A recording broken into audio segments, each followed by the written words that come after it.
Ser issegwu edizzjoni ta' Kellimni, il-podcast ta' gwida li miġjub lilkom minn Dacia Malta, Daniel Formosa, Positive Parenting Malta.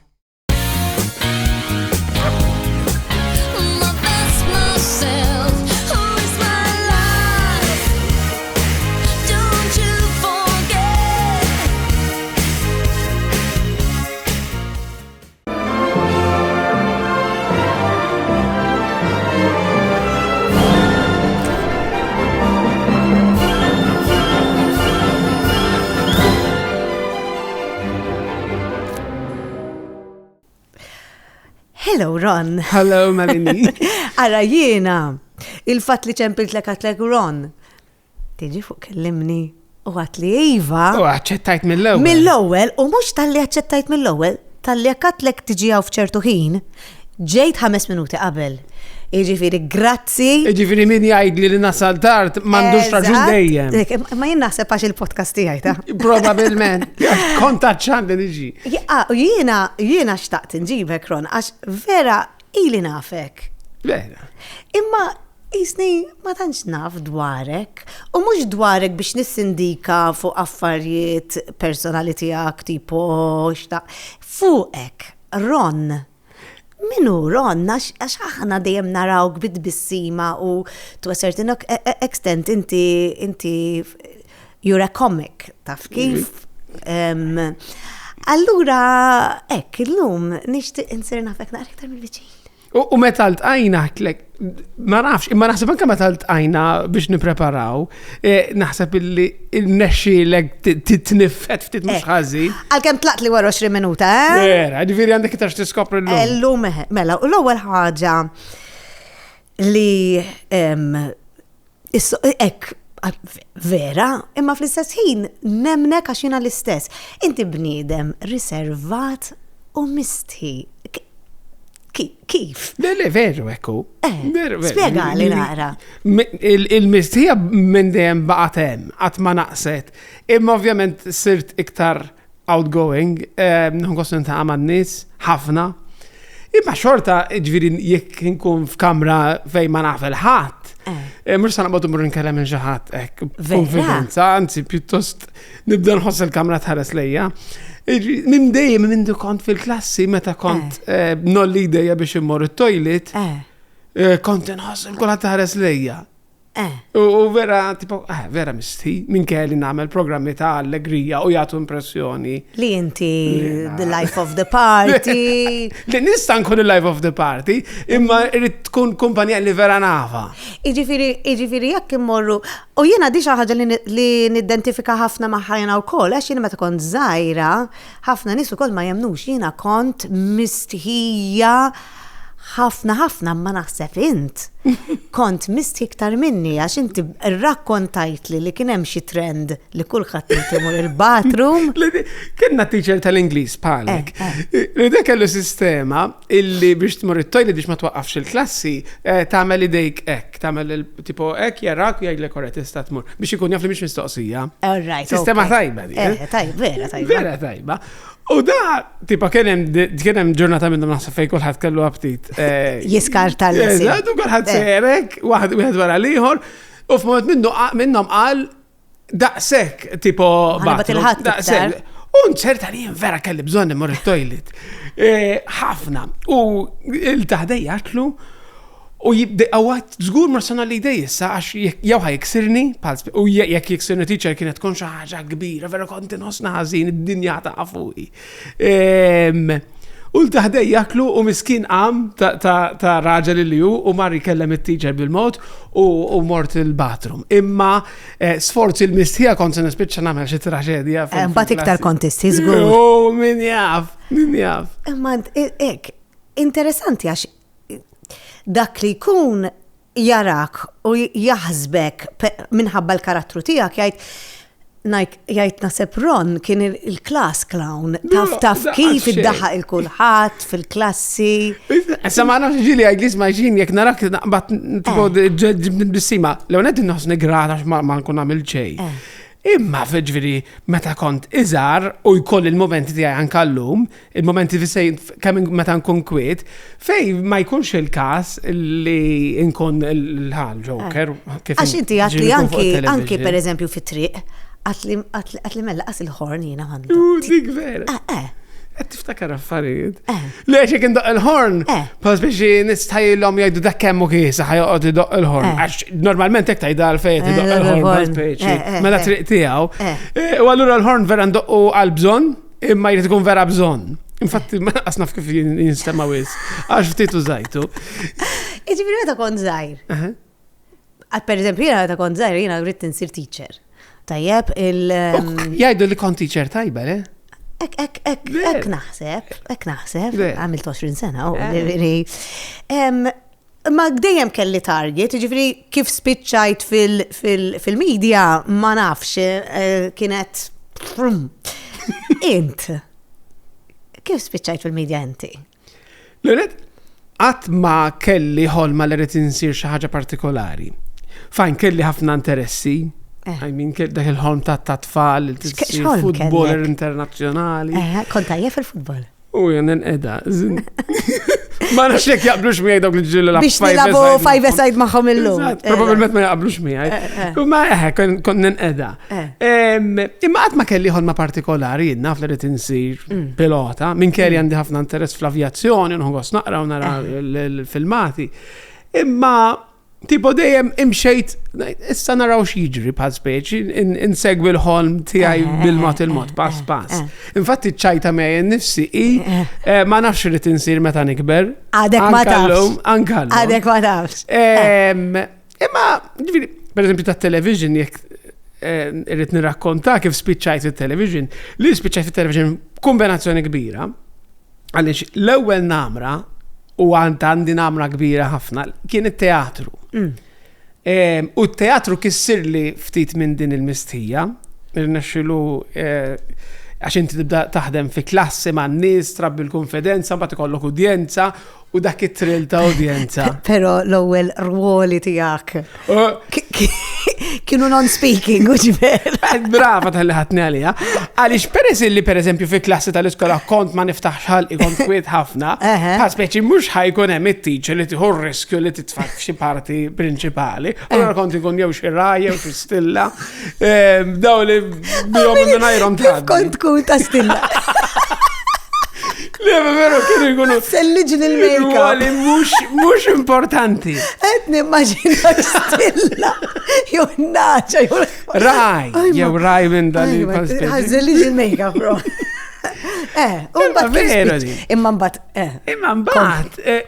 Jina konna għad fl-Erdeli u kien hemm dal-grupp ta' atturi li kienu vera attivi, kienu jitellaw produzzjonijiet kważi waħda fix-xahar. U jien vera kelli kelli għax kbir li nagħmel xi ħaġa magħhom. Speaking role. Tajjeb, mhux non-speaking. Biċċa żgħira. Eżatt. Tant kien ikun kbir dal-interess, dak kienu jagħmlu jisu meeting fil-bidu tal-istaġun biex jispjegaw se jiġri. Jiena kont vera ngħid kolli ċans immur dal-meeting pa' speċi nkun naf x'inhu jiġri. U darba staqsejt lil dan il-fader li kien jħossibok li nista' niġi għal-meeting. U pa' speċi tiġi tagħmel.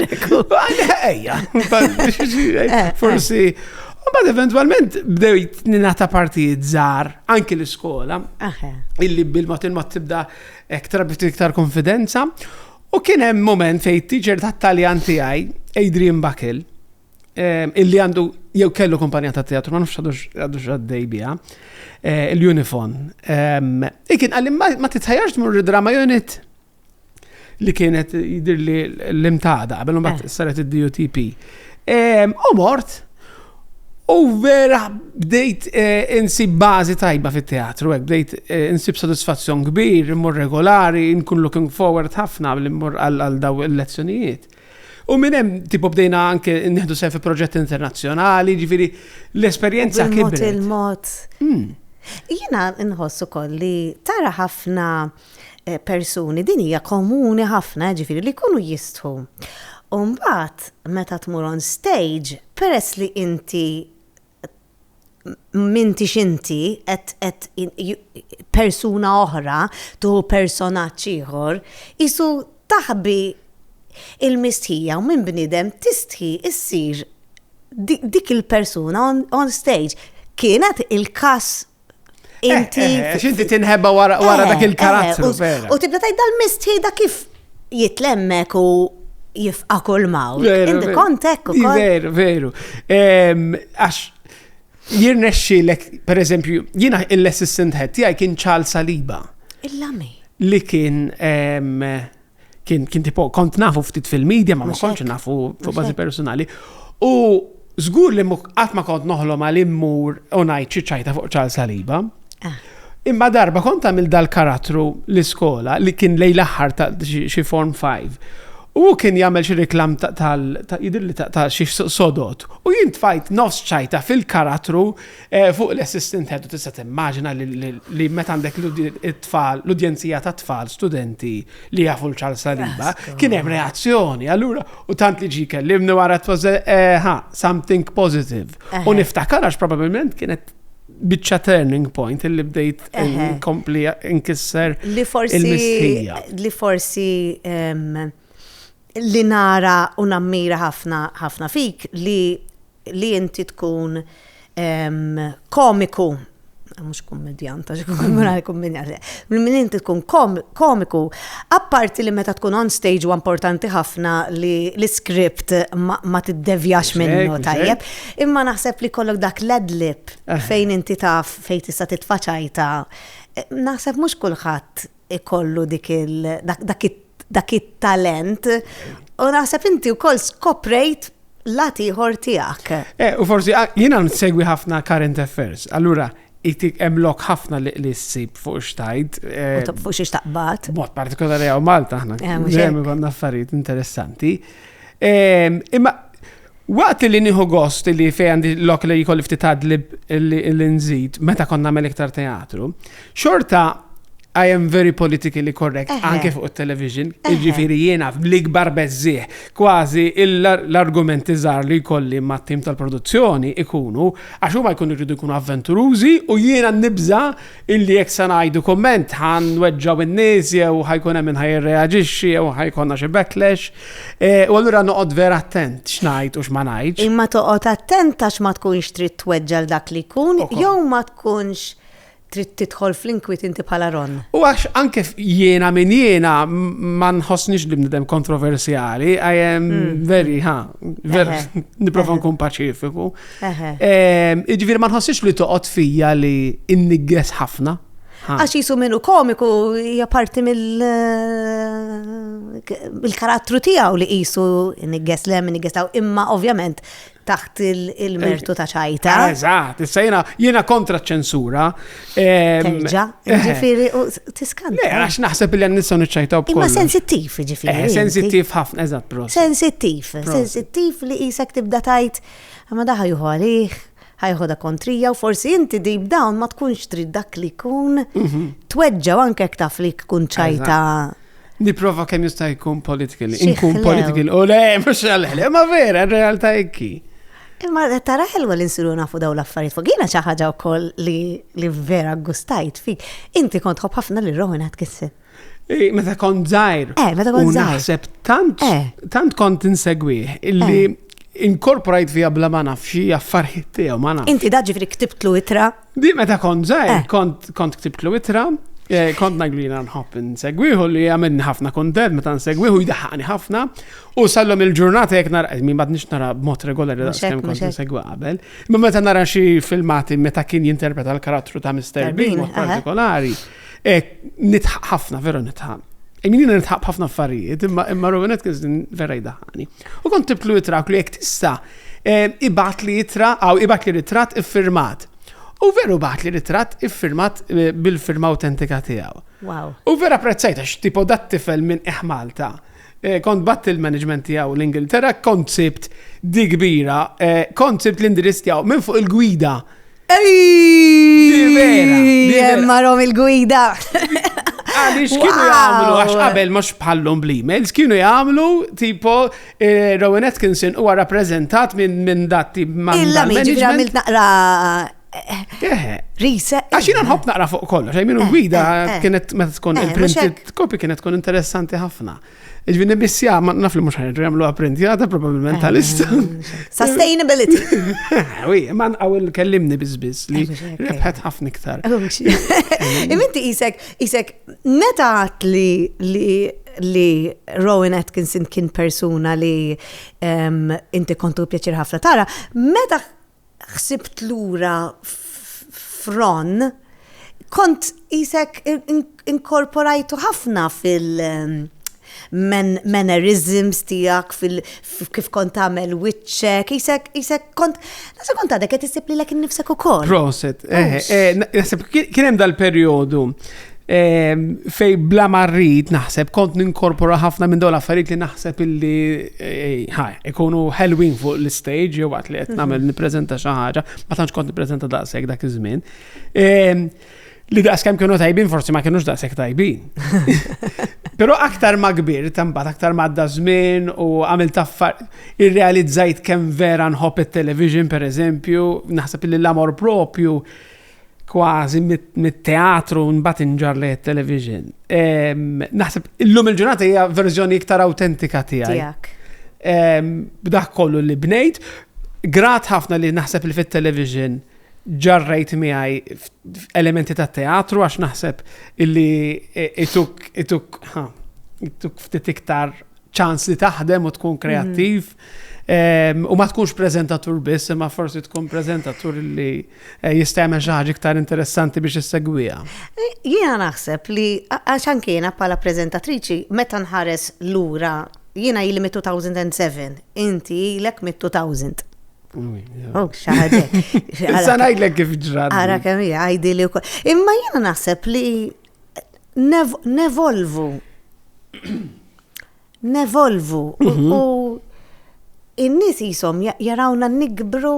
Vera. Per eżempju, Melanie Kelly illum, mhix Melanie Kelly ta' 15 17 sena ilu, meta bdejt Miss Kelly, per eżempju Miss Kelly kienet attriċi, kien kont attriċi, ħafna nies ħasbu li dik kienet jien. Fimtu forsi. Kellek il-hot seat. Kellek il-hot seat. Allura u jisu dak u bil-mod mbagħad mxejt u lillum il-ġurnata ngħid din jien. Danu l-karattru tiegħi. Nħossa jiena li iktar ma kbirt, iktar ġifieri probabilment din il-verżjoni li jara fuq television hija issa fajn ma nidħolx id-dar u olej u x'nafina bħal ma nagħmel fuq television. Le. Kon hemm bżonn nagħmilha. Kif spiċċajt fuq television għajdli nara? Fil-istess periodu ta' Drama Unit kont il-Junior College. U kien hemmhekk kien qgħid ma' grupp ta' nies li fl-opinjoni tiegħi bnew ħafna minn dali għand l-lum. Wow. U jemmek jamlu soiree, it's a big thing. U minn jemmek intqajt ma' Elaine Saliba. U di kienet tamil program ta' tfal fuq TVM. U għart li smani, iridu jidaħlu zewġ sobin, zewġ boys. Għart li titħajar tiġi tamil audition. U mort jena, u bdejna namlu dal-program, ċoj tħalt f'dat tim ta' program ta' tfal li kien jider kull-jum fuq TVM. Ironikament fl-istess binja, fl-istess parti fejn reċentament konet namlu show. Ftit metri l-bot. U l-ura ek bdiet il-mixja 2001 naħseb kienet dak il-periodu. U mbagħad kien hemm dil-mixja minn programmi ta' tfal għamilt periodu nagħmel mini bugs ma' żewġ karattri ħelwin u ma' Tony Buzuttili li qattajt ħafna ġranet biħmija u naf li kien hawn u ħadd gost ħafna nisimgħu. Għax normalment nisimgħu kellimni fil-karozza. Bravo! Vera, jiena ma tantx ġifiri nitkellem fuq, ġifiri naħseb vera kont interessat li niġijaw. Ġejt, vera. And you never looked back, ġifiri, kull sena, għax dini, u di ma fuqx forsi n-nis li aħna kull sena jisu, ħanajda bl-Inglis, we reinvent ourselves. Vera, kull sena jisna ma nafux ħajġri sena ta' wara, u jisek dejjem trid tkun kreattiv u dejjem trid forsi mhix għal kulħadd di, però dejjem Minn hemm u minn hawn. Tamel ċad. Issa jiena grat ħafna li kelli l-opportunità, ġifieri jiena naħseb l-ikbar grazzi l-udjenza għax jekk ma tarakx udjenza, ifisser li you're not being effective, ifisser li għamel xi ħaġa oħra. Ġifieri grazzi li dejjem kun hemm udjenza li segwit dak li qed nagħmel, ġifieri mbagħad għamilna programm Purre li kien differenti. Tiftakar, taf li meta jien ġejt fuq Purre. Mela jien kont ġejt fuq Purre u tlift. Tiftakar kont pregnant, jiena kont pregnant. Serjetà. Ma tiftakarx. U ma xrobtux. U xrobtix aktar. Xi ħaġek kelli xi kont kontx nafa di. Jew insejt, kelli xi 7 weeks, 8 weeks, allura ma xtaqx ngħid u ovvjament ta' first pregnancy. Yes, good. Kif tibda tibża minn kollox u kont tlift, għattilkom hija, mhux aħni xorb, għax jiena pregnant. U għattin, vera ma niftakarx. Mela, imma mhux on air, ma tix on air. U għandi kun bella jnija lilek.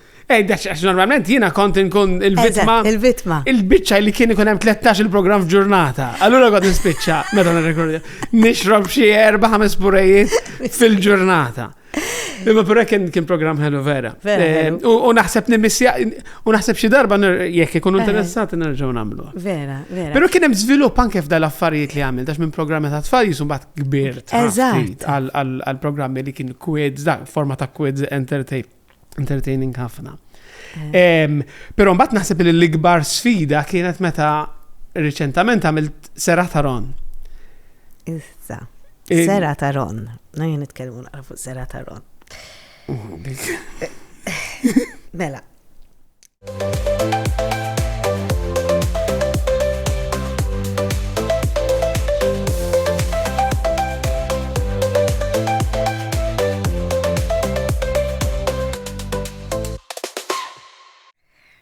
Hemm lat serju wkoll ta' Ron.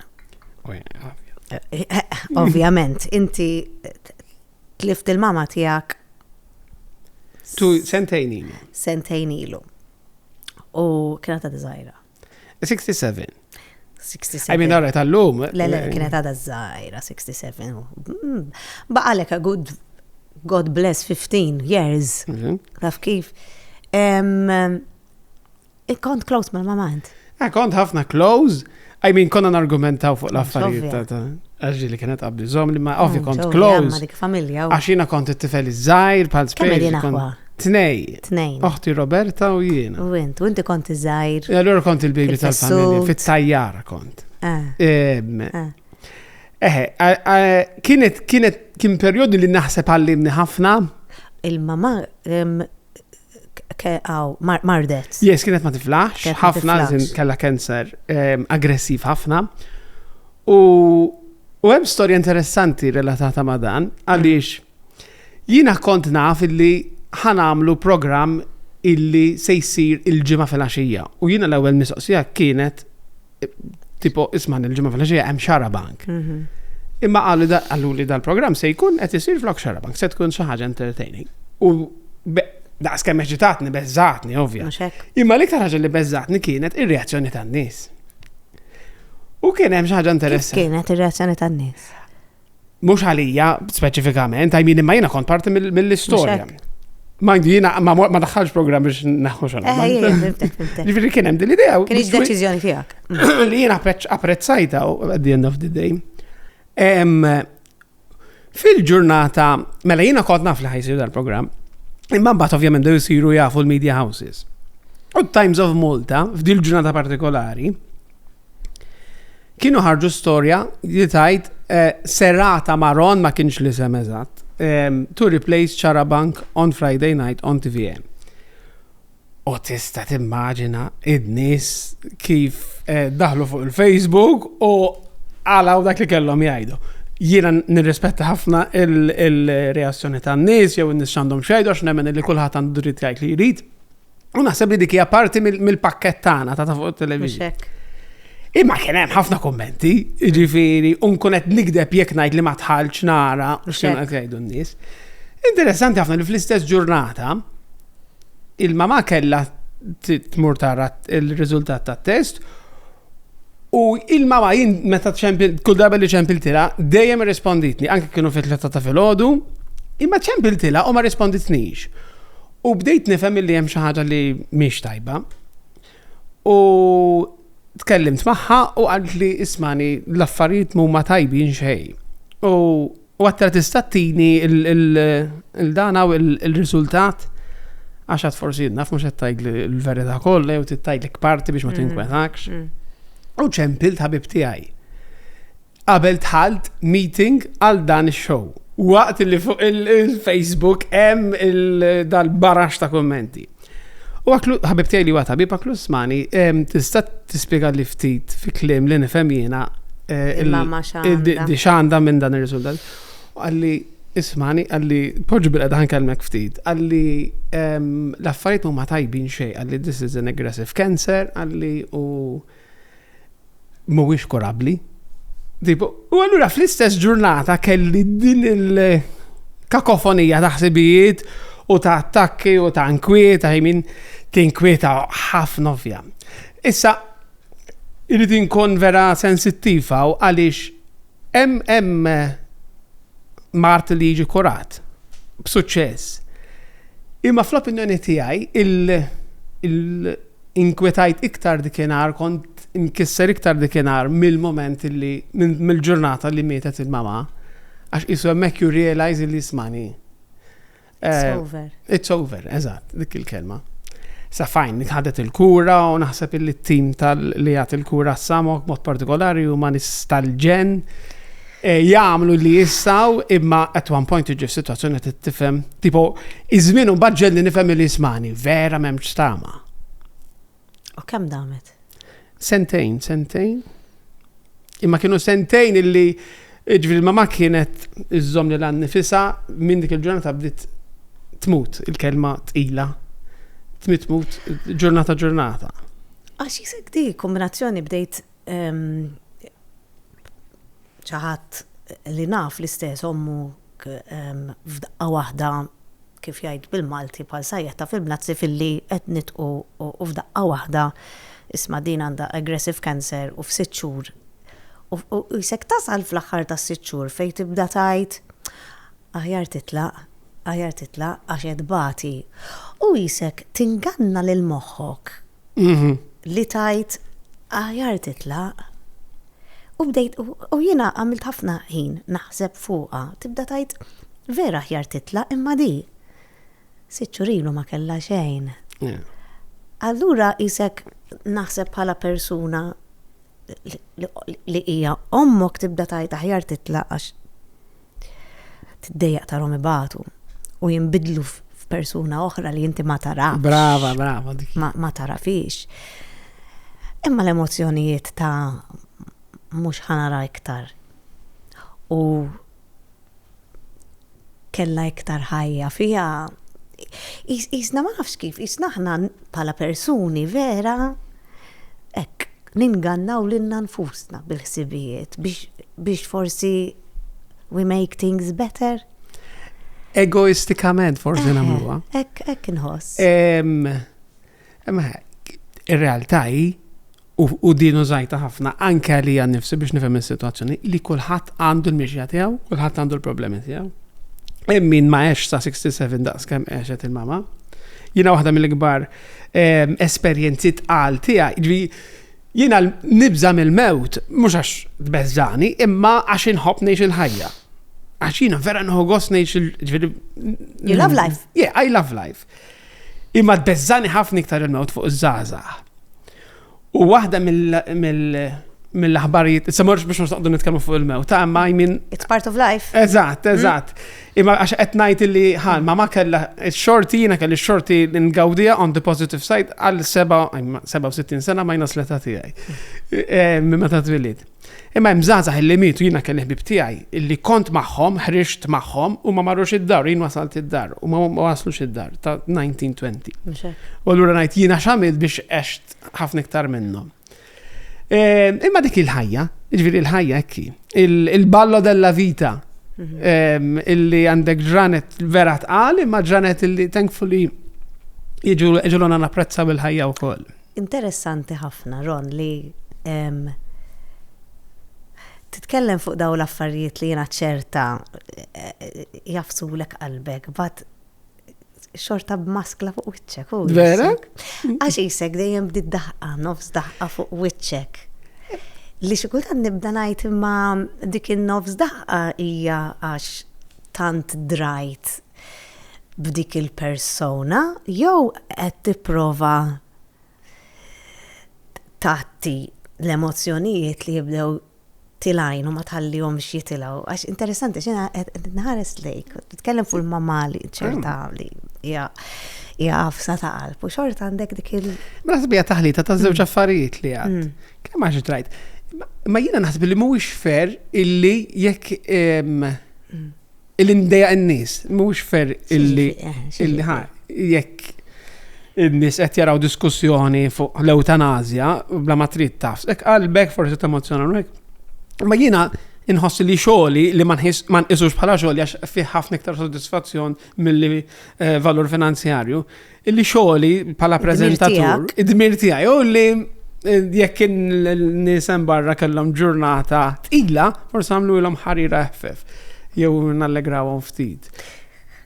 Naqbel kompletament, pero jiena nħoss li Ron għandu dritt li xi kultant jinża dan il-rwol u dan id-dmir tiegħu u ikun kif jgħidu bl-Ingliż at one with his feelings. Taf f'dan il-moment qed jirnexxieli nagħmilha miegħek issa kif għak jiena ma tantx nitkellem fuq innifsi, anke fuq il-Facebook very very limited u fuq il-social media. Imma f'moment fi spazju bħal dan u għax inti tagħmilha komda wkoll, naħseb nħoss li nista' nagħmilha għaliex mhux qed nippreżenta programm, mhux qed nagħmel l-irwol tiegħi li ismani let's have some fun u ejja ninsew it-toqol tal-ġimgħa. U ismani il-mewt hija parti kbira mill-ħajja u min qed isegwina ċerta li ħafna minnhom din il-parti minn il-verità. Għajna nħoss li jekk Ronnet jirrakkonta l-istorja fuq ommu, dak li kun jisu taf li tkun ta' wens għax jgħid estranki Ron. U dik użajta jiena, ġifieri bħala parti mill-support li l-nifsi, żgur minn waħdi, għax żgur li hawn bħalissa minn miskin qed jikla fil-xaħat li huwa kontinwament waqt li qed nitkellmu aħna, hawn min qed jifraħ ħafna u min qed ibati ħafna għax qed tiġi xi ħaġa. Il-mami laħqithom it-tfal. Laħqet il-timi. Dik vera nieħu gost biha, vera kontent biha. Ma laħqitx il-sem għax l-affarijiet ġraw kif ġraw, imma sem kien aħbar tajba ħafna wara li l-mama ħallitna mbagħad. Kemm wara ġisem? Kemm għandu żmien sem? Sem għandu sena u xahar, ġifieri ftit xhur wara. Ġifieri ftit xhur wara. Imma kien aħbar sabiħa ħafna. Batitu l-mammi dak. Probabilment. I mean, jiena nitkellem magħha fis-sens. Saqsik temmen inti. Jiena nemmen temmen li hekk tkun miegħek tkun qed tisimha. Yes. U ġieli jekk ikunu affarijiet li jidhru impossibbli isma' ġifieri il-mamma tiegħi kellha karatter partikolari. Kif kien? Tipo l-unika waħda li kienet tgħidli Ronald. Ftit hawn nislejdu li Ronald bil-kelma Ronald, tipo għax kienet fis-Sidni anke meta kont kbir. Oh, you loved it. Yes, secretly, mod segret, I loved it. Imma naħseb illi xi kultant ikun hemm momenti fejn jidhru impossibbli u tipo deep down naħseb fiha vera ġili jsiru ħfef l-affarijiet. Ġifieri hemm parti minnek li temmen. Jiena nemmen ħafna. Jiena nemmen, vera nemmen ħafna. Nemmen illi hawn Malta għandna ħafna affarijiet li jgħinuna fil-fidi tagħna għax Malta hija għandha doża kbira ta' spiritualità u reliġjożità u insomma dak kollu li jżen ir-reliġjon tagħna għal min jemmen imma jiena ħosni spirituali ħafna.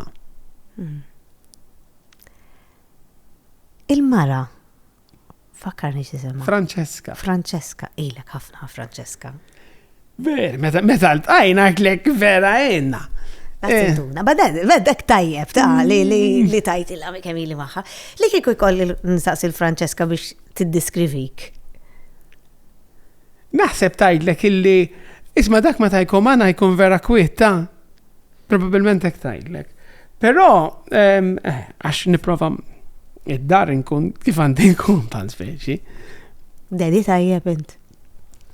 Ma mux ħanitkellem fuq, imma naħseb li naħti 8 out of 10 li l-nifsi. Kellimni fuq tfal. Qabel tħanna dal-podcast, intajt ma xaħat li nafu fiż-żożija tiegħi il-Junior College u għamilna ħafna daħ fl-imkien. U minnu għet jistenna tarbija. U għaklu darba kien hemm xaħat għalli xaħna it-tnejna fuq xulxin bħala moħħi rieħ. U fl-opinjoni tiegħi hemm ħafna affarijiet li jistgħu jibdluk, imma meta jkollok it-tfal, il-ħajja tiegħek tinbidel. Kompletament. U kien hemm xi ħadd darba li tani dal-parir li ngħaddejtu lil dal-persuna li ntajt miegħu barra. U għaklu hu ritratt tal-ħajja tiegħek illum għax qatt mhux se terġa' tkun l-istess. U naħseb li dik vera realistika. Vera stajt nifhem iktar il-kliem il-ferħ veru ma tħallas xalih. Sa fajn, tvalis u l-flus biex trabbom. Imma, I love it. Xikol dadnajt li l-nifsi kif ma realizzajċ, sa jina sirt papa għalla darba meta kelli 39. Kif ma realizzajċ dal-gost kollu qabel. Dal-soddisfazzjon kollu. Kem nishtiq? Illi sirt papa qabel. Għax nishtiq ingawdi veran kem nista mit-tfal. Mela jiena nista' ngħidlek that you're a good daddy. Thank you, grazzi. Nista' ngħidlek li għax ejja nifqu għaw, ma mhux kulħadd bħalek, tajjeb. Thank you, grazzi. Isma' di xi ħaġa li jiena hekk ġieli ħsibt fiha. In-nies meta jiltaqgħu miegħek fit-triq. Taf li jiġu jkellmuna ħafna nies u hekk. Iddejqek li forsi tkun għaddej minn xi ġurnata fejn tkollok ftit is-sabbat kulma. U dak li jkun qisu ikun iridek tfaqqa xi ċajta jew kif għax jarfuk ħafna nies. Jiena nieħu gost ħafna nintaq' man-nies. Naħseb li it's a plus għal ġanet li kollok abtit li huwa ħafna taf ġifiri jiena naħseb li grat li kolli ġranet pozittivi ħafna. Ġifiri, jiġu moment fejn nkun taqbis li hemm ħabba xi ħaġa. Jiġu ħafna momenti bħal dawk. Eżatt. Imma ma ddejaqnix li anzi vera nħogos nintaqa' man-nies, naħseb illi għandna l-unur li nintaqgħu ma' ħafna nies bla ma nafu. U allura qed nagħmel xejn billi ngħid hello persuna li forsi għandha il-pjaċir li tiġi tgħidli hello. At the end of the day aħna nidħlu fil-djar tan-nies waqt li jkunu din jirrilassaw huma. Għalhekk vera nkun konxju li n-nies fil-każ tiegħi vera nipprova nħallihom bit-tama pożittiva fuq it-television u ma nabbihomx b'iktar problemi. Vera għandek di vera ħelwa, vera għandek sens ta' dmir lejn in-nies. Hekk li hija xi ħaġa li tammira f'dak li jkun, inti għandek qisu dan u forsi għalhekk ta' kien jogħġbok ħafna Mr. Bean meta kont żgħir. Għax Mr. Bean. Ma naraħ regolari. Iva ma Mr. Bean lilek kien itik ċertu pjaċir. Darba right quote, mhux quote, kidba, ta' xi ħadd illi qal kemm jien kontent li nagħmel dan li nagħmel għaliex dan li nagħmel u jaqqat in-nies mhux jifridhom għal mhux bħall-politikanti għax il-politikant meta qed jitkellem awtomatikament għandu n-nies tiegħu u n-nies ta' kontri. U allura jekk bda li qed nagħmlu qed nferħu n-nies mhux neċessarjament naqduhom, allura grat ħafna liha. Għax please note u di vera ħelwa li inti ma nsemmawiex imma tinfittxawek. Inti gradwat? Għawi, ara. Nitaffuha fil-kas. Toċ tajt, zdom, inti għandek a University Masters in European Law Economics and Policy u kont taħdem Lussemburgu. Periodu zaħir. Periodu zaħir. Imma persuna li bqajt tistudja, persuna intelligenti, għax forsi dak li kun jarak fuq television u jgħid u Ron, imma.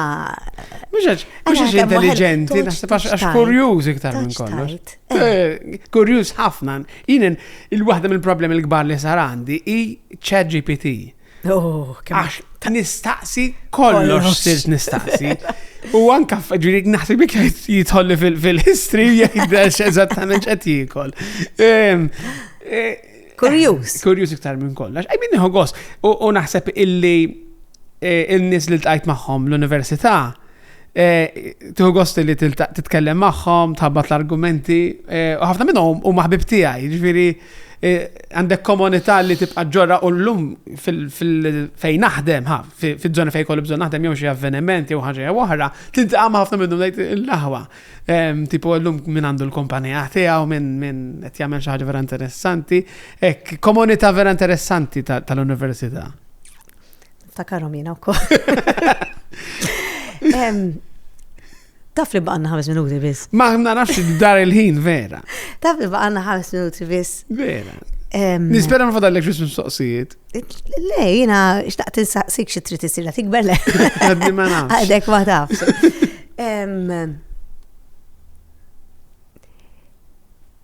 Kieku Ron ta' 88 sena ikollu jkellmek. X'taħseb li jgħidlek?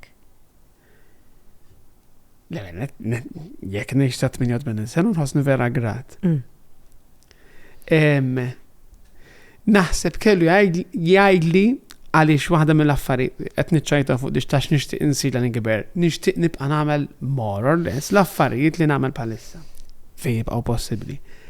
Imma naħseb kieku jħares lura jgħidli grazzi tal-li bqajt determinat u persistenti biex tibqa' tagħmel l-affarijiet illi tuk iktar sodisfazzjon, illi iktar milli għax biex taqla l-flus, għaxin onestament, mux għax ma nħogħox illi nirċif il-paga, imma ħafna mill-affarijiet illi nagħmel forsi għandi 80% illi nagħmelhom b'sodisfazzjon kbir u li jtuni vera sodisfazzjon intern milli għal-flus. U għandi 20% għadin għajt ismani, nagħmelhom għax taqla xaħġa.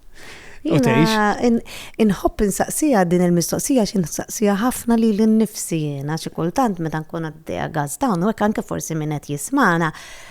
Saqsuha lilkom infuskom din il-mistoqsija xi kultant aħna moħħna biex jgħaddi żmien. U isek tajt l-għami kemm għadda, imma jekk tħares lura tajt kemm jinferħan fejn qiegħed issa u l-affarijiet li għamilt jew kemm xtaqt għamilt iktar affarijiet. Allura xi ħaġa li naħseb inti vera indunajt anke meta nkellmek, you're very much in the now.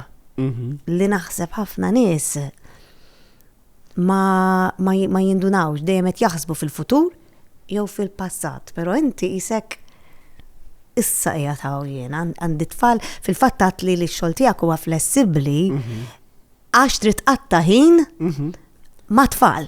Dik, sorry, skużawni għatt il-mikrofon, dik infittixa ħafna u rajt waħda minn daw il-quotes li jitilaw fuq Instagram. Tħobbhom il-quotes isek? Hija ħafna. Anki jien.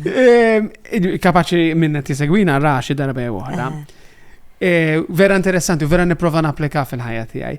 Għaliex jgħidlek l-uniċi nies 20 sena oħra illi jiftakru li inti għamilt 8 sigħat, 10 sigħat xogħol il-bot mid-dar, illi jiftakru li inti għamilt 10 sigħat xogħol il-bot mid-dar huma tfal tiegħek. Wow.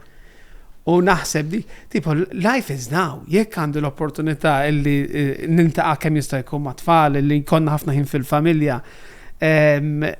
vera nipprova nagħmilha ħafna. Tara. Spiċċajna on the wise words by Ron. Ma nafx li kitib dal-kod. Ja, forsi Tamil programm ieħor, Quotes by Ron. Forse tintik xi pjaniera. Grazzi għana nota. Hu nota, ismani, ma rrid persentaċċa ġifieri. Mela, tal-idea. qabel ma titlaq. Għawek nishtiq natik fwiħa, grazzi lil Taj biex perfumery, tajjeb, United Colors of Benetton. Il-vertajn rajda l-podcast su għalek rrit nġini. Eżat. U għawek, jina ma nafx, jek tħobb mur tamel naqra trattamenti, tajjeb, u għawek għandek trattament grazzi lil Majoka Spa, ġifiri jemmek. Mur and enjoy the now, Vera. Enjoy the now. Xinajlek, Ron, grazzi tal-li ġejt, Grazzi tal-istedina. Rari tkellim daqsek fuq in-nifsi fuq x'namel, ġifieri għax inti intervistatriċi brava. Grazzi. Thank you ħafna. U thank you lil min segwina. U jiena qabel ma nagħlaq nixtieq nirringrazzja lill-sponsors personali tiegħi, lil Hair by Allison, lil Gabi Vella għall-makeup, lil Morgan għall-ħwejjeġ, lil Daniel Formosa għall-ġojellerija u l-Luxona Sasset.